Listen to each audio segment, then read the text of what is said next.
News Kannada ವಾಹಿನಿಗೆ ಸ್ವಾಗತ. ಮಂಡ್ಯದಲ್ಲಿ ನಡೆಯಲಿರುವ 87ನೇ ಅಖಿಲ ಭಾರತ ಕನ್ನಡ ಸಾಹಿತ್ಯ ಸಮ್ಮೇಳನದ ಅಂಗವಾಗಿ ರಾಜ್ಯವ್ಯಾಪಿ ಸಂಚರಿಸುತ್ತಾ ಇರುವ ಕನ್ನಡ ಜ್ಯೋತಿ ರಥಯಾತ್ರೆಗೆ ಪಟ್ಟಣದ ಸ್ವಾಮಿ ವಿವೇಕಾನಂದ ವೃತ್ತದಲ್ಲಿ ಧಾರವಾಡ ಜಿಲ್ಲಾಧಿಕಾರಿ ದಿವ್ಯಾ ಪ್ರಭು ಅವರು ಕನ್ನಡ ತಾಯಿಗೆ ಮಾಲಾರ್ಪಣೆ ಮಾಡುವುದರ ಮುಖೇನ ಚಾಲನೆ ಕೊಟ್ಟಿದ್ದಾರೆ.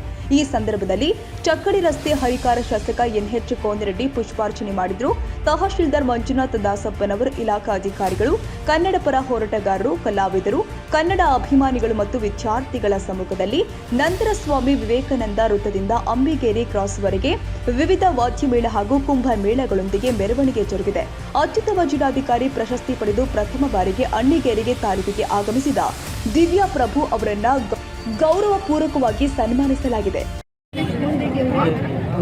ಈ ಒಂದು ಕಾರ್ಯಕ್ರಮಕ್ಕೆ ಆಗಮಿಸಿರುವ ಪುರಸಭೆಯ ಅಧ್ಯಕ್ಷರಾದಂತಹ ಶ್ರೀ ಮೆಹಬೂಬ್ ಅವರೇ, ಉಪಾಧ್ಯಕ್ಷರೇ, ಎಲ್ಲ ಸದಸ್ಯರುಗಳೇ, ಕನ್ನಡ ಪರ ಸಂಘಟನೆಯಿಂದ ಬಂದಿರುವ ಎಲ್ಲ ಪದಾಧಿಕಾರಿಗಳೇ, ಎಲ್ಲ ಜಿಲ್ಲಾ ಮಟ್ಟದ ಹಾಗೂ ತಾಲೂಕು ಮಟ್ಟದ ಅಧಿಕಾರಿಗಳೇ, ಮಹಿಳಾ ಸಂಘದಿಂದ ಬಂದಿರುವ ಎಲ್ಲ ಪದಾಧಿಕಾರಿಗಳೇ, ಎಲ್ಲ ಶಾಲಾ ಕಾಲೇಜಿನ ವಿದ್ಯಾರ್ಥಿನಿಯರೇ, ಮಾಧ್ಯಮ ಮಿತ್ರರೇ, ತಾಲೂಕು ಮಟ್ಟದ ಎಲ್ಲ ಅಧಿಕಾರಿಗಳೇ, ತಮ್ಮೆಲ್ಲರಿಗೂ ಕೂಡ ನಾನು ಮೊದಲನೇದಾಗಿ ಸ್ವಾಗತ ಹಾಗೂ ನಾನು ಧನ್ಯವಾದಗಳನ್ನು ಹೇಳ್ತಾ ಇದ್ದೀನಿ. ಈಗ ಬಂದ ತಕ್ಷಣ ನನಗೆ ತುಂಬ ಹೆಮ್ಮೆಯಾದ ವಿಷಯ, ನಮ್ಮ ಕನ್ನಡಾಂಬಿಗೆ ತೇರನ್ನು ನಾವು ಇಲ್ಲಿ ಬಂದು ಸ್ವಾಗತಿಸೋಕ್ಕೆ ಒಂದು ಅವಕಾಶ ನನಗೆ ಸಿಕ್ಕಿರೋದಂದ್ರೆ ನಾನು ತುಂಬ ಪುಣ್ಯ ಅಂತ ನಾನು ಭಾವಿಸ್ತೀನಿ.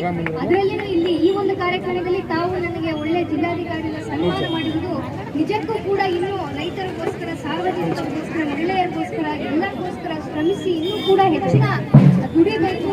ಆಮೇಲೆ ಹೆಚ್ಚಿನ ಸಂಖ್ಯೆಯಲ್ಲಿ ನಾವು ಜನರಿಗೋಸ್ಕರ ಶ್ರಮಿಸಬೇಕು ಅಂತ ನಾನು ತುಂಬನೇ ನನಗೆ ಆಸಕ್ತಿ ಇದೆ. ಇತ್ತೀಚಿನ ಇವತ್ತು ನಾವು ಕೊಟ್ಟಿದ್ದೀವಿ ಈ ಕೆಲಸ ಮಾಡೋದಕ್ಕೆ. ಹಾಗಾಗಿ ಇವತ್ತು ನಾವು ಈಗ ಕನ್ನಡಾಂಬಿಗೆ ತೇರನ್ನು ನಾವು ಯಾವುದು ಸ್ವಾಗತ ಮಾಡಿದ್ದೀವಿ. ಸರ ಈ ಕಡೆ ಬರ್ರಿ, ಮಾತಾಡಕತ್ತಾರ ಅಲ್ಲಿ ಏನ್ ಮಾಡತ್ತಾರೆ.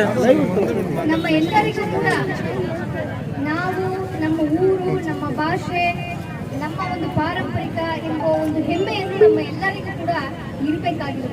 ಆ ಹೆಮ್ಮೆಯನ್ನು ಇದ್ದರೆ ಮಾತ್ರ ನಮ್ಮ ಊರನ್ನು, ನಮ್ಮ ಜಿಲ್ಲೆಯನ್ನು, ನಮ್ಮ ರಾಜ್ಯವನ್ನು, ನಮ್ಮ ದೇಶವನ್ನು ಕೂಡ ಸದೃಢ ಮಾಡೋಕ್ಕೆ ಸಾಧ್ಯ. ಹಾಗಾಗಿ ನಮ್ಮ ಭಾಷೆ, ನಮ್ಮ ಒಂದು ಊರು, ಅದಕ್ಕೋಸ್ಕರ ನಾವು ದುಡಿಬೇಕು, ಶ್ರಮಿಸಬೇಕು ಅಂತ ನಾವು ಯಾವಾಗಲೂ ಕೂಡ ನಮ್ಮ ಮನಸ್ಸಿನಲ್ಲಿ ಒಂದು ಸಂಕಲ್ಪವನ್ನು ನಾವು ಹಾಕಲೇಬೇಕು. ನಾವು ಎಷ್ಟೋ, ನನಗೆ ಕೂಡ ಬೇರೆ ಮಾತೃಭಾಷೆ ಇದ್ರೂ ಸಹ ಇಲ್ಲಿ ಬಂದು ಕನ್ನಡವನ್ನು ಕಲಿತು ಇವತ್ತು ಕನ್ನಡದಲ್ಲಿ ಮಾತಾಡೋದು ತುಂಬಾ ಯಾಕಂದ್ರೆ ಅಷ್ಟೊಂದು ಅದ್ಭುತವಾದ ಒಂದು ಭಾಷೆ ಕನ್ನಡ ಭಾಷೆ. ಹಾಗಾಗಿ ನಾನು ಇಲ್ಲಿ ಬಂದಾಗಲೇ ಒಂದು 3 ತಿಂಗಳಲ್ಲಿನೇ ನಾನು ತುಂಬಾ ಸುಲಭವಾಗಿ ಇದನ್ನು ಕಲ್ತಿದ್ದೀನಿ. ಇದನ್ನು ಮಾತಾಡೋದು ಕೂಡ ನನಗೆ ಖುಷಿ ಅನಿಸ್ತದೆ. ದಿನನಿತ್ಯ ನಾನು ಈಗ ಸರಳವಾಗಿ ಈಗ ಮಾತಾಡುವ ಭಾಷೆ ಅಂದ್ರೆ ಅದು ಕನ್ನಡ ಭಾಷೆನೇ ಇದೆ. ಹಾಗಾಗಿ ಅಷ್ಟೊಂದು ನನಗೆ ಅಭಿಮಾನ ಇದೆ. ಈಗ ಸುಮಾರು ಭಾಷೆಯನ್ನು ನಾವು ಕಲಿಬಹುದು, ಆದ್ರೆ ಒಂದು ಭಾಷೆಯನ್ನು ಮೇಲೆ, ನಮ್ಮ ಭಾಷೆ ಮೇಲೆ, ನಮ್ಮ ಮಾತೃಭಾಷೆ ಮೇಲೆ ಒಂದು ಅಭಿಮಾನ, ಒಂದು ಪ್ರೀತಿ ನಮಗೆ ಇರಲೇಬೇಕು. ಈಗ ನೀವು ಉದಾಹರಣೆಗೆ ನೋಡಿದ್ರೆ ನಮ್ಗೆ ಏನೋ ಬಿಸಿಲಾಗ್ತದೆ, ನಾವು ಮಳೆ ಆಗ್ತದೆ ಅಂದ್ರೆ ನಾವ್ ಏನ್ ಹಿಡ್ಕೊಂಡು ಹೋಗ್ತೀವಿ? ಛತ್ರಿ ಹಿಡ್ಕೊಂಡು ಹೋಗ್ತೀವಿ, ಒಂದು ಕ್ಯಾಪ್ ಹಿಡ್ಕೊಂಡು ಹೋಗ್ತೀವಿ, ಎಲ್ಲ ಹಾಲ್ಕೊಂಡು ಹೋಗ್ತೀವಿ. ಆದ್ರೆ ಅದೆಲ್ಲ ಎಲ್ಲಿಗೆ ಬಿಡ್ತೀವಿ? ನಾವು ಮಳೆ ಒಳಗಡೆ ಹೋಗೋದಕ್ಕೆ ಆ ಛತ್ರಿ, ಕ್ಯಾಪ್ ಅನ್ನೆಲ್ಲ ಹೊರಗಡೆ ಇಟ್ಟಿರ್ತೀವಿ, ಮನೆ ಒಳಗಡೆ ಹೋಗುವಾಗ ಇಟ್ಕೊಳ್ಳಲ್ಲ. ಆದ್ರೆ ಇದೆಲ್ಲದಕ್ಕಿಂತ ನಮ್ಮ ಸೂರ್ಯನಿಂದ ನಮ್ಮ ದೇಹವನ್ನು ಕಾಪಾಡಿಸ್ತಾ ಇರೋದು ಯಾವುದಂದ್ರೆ ನಮ್ಮ ಚರ್ಮ. ಈ ಚರ್ಮ ಹೆಂಗಿದೆ ಅಂದ್ರೆ ನಮ್ಮ ಮಾತೃಭಾಷೆ. ಈ ಚರ್ಮವನ್ನು ನಾವು ಎಲ್ಲಿನೂ ಕೂಡ ಇಟ್ಟು ಹೋಗೋದಕ್ಕೆ ಆಗುವುದಿಲ್ಲ. ಅದು ಯಾವಾಗಲೂ ನಮ್ಮ ಜೊತೆಗೆ ಇದ್ದು ನಮ್ಮನ್ನು ಪ್ರೀತಿಸ್ತದೆ, ನಮ್ಮನ್ನು ರಕ್ಷಣೆ ಮಾಡ್ತದೆ. ಆ ರೀತಿಯಲ್ಲಿ ಬೇರೆ ಬೇರೆ ಭಾಷೆಗಳು ನಾವು ಕಲಿತಾಗ ಅದೆಲ್ಲ ನಮಗೆ ಒಂದು ಛತ್ರಿ, ಒಂದು ಕ್ಯಾಪ್ ತರ ನಾವು ಯಾವಾಗ ಬೇಕು ಅದನ್ನು ಉಪಯೋಗ ಮಾಡಬಹುದು. ಆದ್ರೆ ದಿನನಿತ್ಯ ನಮ್ಮ ಬದುಕಿನಲ್ಲಿ ನಮ್ಮ ಜೊತೆಗೇನೆ ಇದ್ದು ನಮ್ಮನ್ನು ಸಾಕ್ತಾ ಇರುವಂತದ್ದು ನಮ್ಮ ಮಾತೃಭಾಷೆ ಇದೆ. ಅಂತ ಒಂದು ಅತ್ಯುತ್ತಮ ಒಂದು ಪ್ರೀತಿಯುತ ಮತ್ತೆ ತುಂಬಾ ಕೇಳೋದಕ್ಕೆ ಕೂಡ ತುಂಬಾ ಸುಂದರವಾದ ಭಾಷೆ ಇರುವ ಒಂದು ಕನ್ನಡ ಭಾಷೆ ನಾವೆಲ್ಲ ಮಾತಾಡ್ತಾ ಇರೋದ್ರಿಂದ ಒಂದು ಹೆಮ್ಮೆ. ಕನ್ನಡ ತಾಯಿಯನ್ನು ಕೂಡ ಇವತ್ತು ಸ್ವಾಗತಿಸ್ತಾ ಇದ್ದೀವಿ ಅಂತ ಒಂದು ಹೆಮ್ಮೆಯಿಂದ ಇದನ್ನು ತುಂಬಾ ಅದ್ದೂರಿಯಾಗಿ ನಮ್ಮ ಇಡೀ ಜಿಲ್ಲೆಯಲ್ಲಿ ಎಲ್ಲ ತಾಲೂಕಲ್ಲಿನೂ ಕೂಡ ತಾಯಿಯನ್ನು ಸ್ವಾಗತ ಮಾಡಿ ಈ ಒಂದು ಆಚರಣೆಯನ್ನು ತುಂಬಾ ವಿಜೃಂಭಣೆಯಿಂದ ಮಾಡೋಣ ಅಂತ ತಮ್ಮ ಎಲ್ಲರಿಗೂ ಕೂಡ ಮನವಿ ಮಾಡಿ. ಎಸ್.ಪಿ. ಬರ್ಮಣಿ ಅವರಿದ್ದಾರೆ, ಪುರಸಭೆ ಅಧ್ಯಕ್ಷರಾದಂಥ ಬಾಬಾ ಮಹಬೂಬಿ ಅವರಿದ್ದಾರೆ, ಮತ್ತೆಲ್ಲ ಉಪಾಧ್ಯಕ್ಷರು, ತಾಲೂಕಾಧ್ಯಕ್ಷರು ಹಿರೇಮಠರವರು, ಸಾಲಿಮಠರವರು, ಮತ್ತೆಲ್ಲ ಇಒಗಳು, PSI ಅವರು ಎಲ್ಲರೂ ಬಂದಿದ್ದೀವಿ. ತಾಲೂಕು ಮಟ್ಟದ ಚೀಫ್ ಆಫೀಸರು, ತಹಸೀಲ್ದಾರ್ ಇಟ್ಕೊಂಡು ನಾವು ಬಂದ ಹೇಳ್ತೇವೆ. ಕನ್ನಡ ಪರ ಸಂಘಟನೆಗಳು ಎಲ್ಲರೂ ಕೂಡ ಭಾಗವಹಿಸಿರಿ, ಎಲ್ಲ ರೈತರು ಕೂಡ ಭಾಗವಹಿಸಿರಿ, ವ್ಯಾಪಾರಸ್ಥರು ಭಾಗವಹಿಸಿರಿ. ಒಂದು ಮಾತನ್ನು ಹೇಳ್ಬಿಡ್ತೀನಿ, ಹೋರಾಟಕ್ಕೆ ಹೆಸರಾದಂಥ ನವಲಗುಂದ ಕ್ಷೇತ್ರ, ಅದು ಅಣ್ಣಿಗೇರಿ ಇರ್ಬೋದು, ನವಲಗುಂದ ಶಿವಮೊಗ್ಗ ಇರ್ಬೋದು, ಹುಬ್ಬಳ್ಳಿ ಇರ್ಬೋದು, ನ್ಯಾಯದ ಪರವಾಗಿ ಯಾವಾಗಲೂ ಹೋರಾಟ ಮಾಡ್ಕೊಂಡ್ ಬಂದವರು. ಅದಕ್ಕೆ ನಾ ಇಷ್ಟ ಹೇಳ್ತಕ್ಕಂಥದ್ದು, ಕನ್ನಡ ತೇರು ಅಂದ್ರೆ ನಮ್ಮ ಹಕ್ಕಿದ್ದಂಗೆ ಅದು. ಕನ್ನಡ ನಾಡಿನ ಭುವನೇಶ್ವರಿ ತಾಯಿಯ ಆಶೀರ್ವಾದದಿಂದ ನಾವೆಲ್ಲರೂ ಇವತ್ತು ಬಹಳ ಅದ್ದೂರಿಂದ ಸ್ವಾಗತ ಮಾಡೇವೆ. ಅಣ್ಣಿಗಿರಿ ನಗರದ ಜನ ಅಲ್ದನ ಸುತ್ತಮುತ್ತಲ ಜನ ಎಲ್ಲ ಬಂದು ಇವತ್ತು ಭಾಗವಹಿಸಿರಿ. ಸಾಹಿತ್ಯ ಪರಿಷತ್ನವರು ಸಂಪೂರ್ಣವಾಗಿ ಭಾಗವಹಿಸಿರಿ. ಶರಣ ಸಾಹಿತ್ಯ ಪರಿಷತ್ನವರು ಕೂಡ ಭಾಗವಹಿಸಿರಿ. ಒಳ್ಳೆ ರೀತಿಯಿಂದ ಸ್ವಾಗತ ಮಾಡಿ ಇವತ್ತು ನಮ್ಮ ಕ್ಷೇತ್ರದಿಂದ ಇಲ್ಲಿಂದ ಅಂಬಿಗೇರಿ ಕ್ರಾಸ್ ವರೆಗೆ ಮಹಿಳಾ ಕಲಾವೇದಿಕೆ ನಿಮಗೂ ಜಯವಾಗಲಿ. ಆಮೇಲೆ ನಮ್ಮೆಲ್ಲ ಮಹಿಳಾ ಮತ್ತು ಮಕ್ಕಳ ಕಲ್ಯಾಣ ಇಲಾಖೆಯಿಂದ ಎಲ್ಲರೂ ಕೂಡ ಭಾಗವಹಿಸಿರಿ. ವಿಶೇಷವಾಗಿ ತಮ್ಗೆಲ್ಲ ಅಭಿನಂದನೆಗಳು. ಇವತ್ತ ಡಿಗ್ರಿಗಳು ಎಲ್ಲ ನಮ್ಮ ಹುಡುಗರದವರು ನಿಮ್ಮನ್ನು ತಗೊಂಡೇವಿ.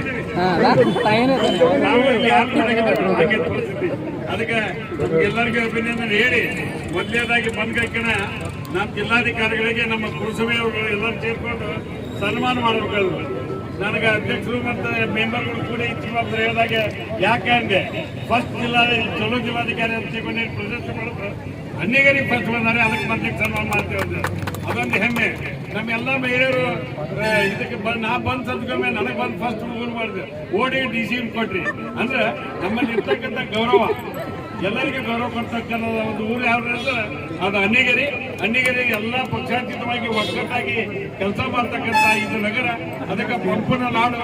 ನಾವು ಮಂಜು ಮಾಯನವರು ಎಲ್ಲ ಮಾತಾಡಿದ್ವಿ, ರೈತರದ್ದು ಏನೋ ಸಮಸ್ಯೆ ಇರಲಿ, ನಾನು ಜಿಲ್ಲಾಧಿಕಾರಿಗಳು ಇವತ್ತೇನು ಬಂದೇವಿ ಆ ಎಲ್ಲ ಸಮಸ್ಯೆಗೆ ಪರಿಹಾರವನ್ನ ಹೇಳೇ ಹೋಗ್ತೀವಿ ಹೊರತಾಗಿ ಹಂಗೆ ಹೋಗ್ಲಿಕ್ಕೆ ಸಾಧ್ಯ ಇಲ್ಲ ಅನ್ನುವಂತ ಮಾತನ್ನು ಹೇಳಿ ತಮಗೆಲ್ಲರಿಗೂ ವಂದಿಸಿ ನಾನು ಮಾತನ್ನು ಮುಗಿಸ್ತೇನೆ.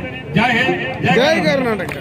ಈ ಸಂದರ್ಭದಲ್ಲಿ ಧಾರವಾಡ ಕನ್ನಡ ಸಂಸ್ಕೃತಿ ಇಲಾಖೆಯ ಕುಮಾರ್ ಬಕೇರ, ಲಿಂಗರಾಜ್ ಅಂಗಡಿ, ಪುರಸಭೆ ಅಧ್ಯಕ್ಷ ಮೆಹಬೂಬಿ ನವಲಗುಲ್, ಉಪಾಧ್ಯಕ್ಷೆ ವಿಜಯಲಕ್ಷ್ಮಿ, ಜಯಲಕ್ಷ್ಮಿ, ಜಕರಡ್ಡಿ, ಲಲಿತಾ ಸಾಲಿಮಠ್, ವೈಜಿ ಗದ್ದಿಗೌಡ್ರು, ನಾರಾಯಣ್ ವರಮಣ್ಣನವರ್ ಇನ್ನೂ ಅನೇಕರು ಉಪಸ್ಥಿತರಿದ್ದರು.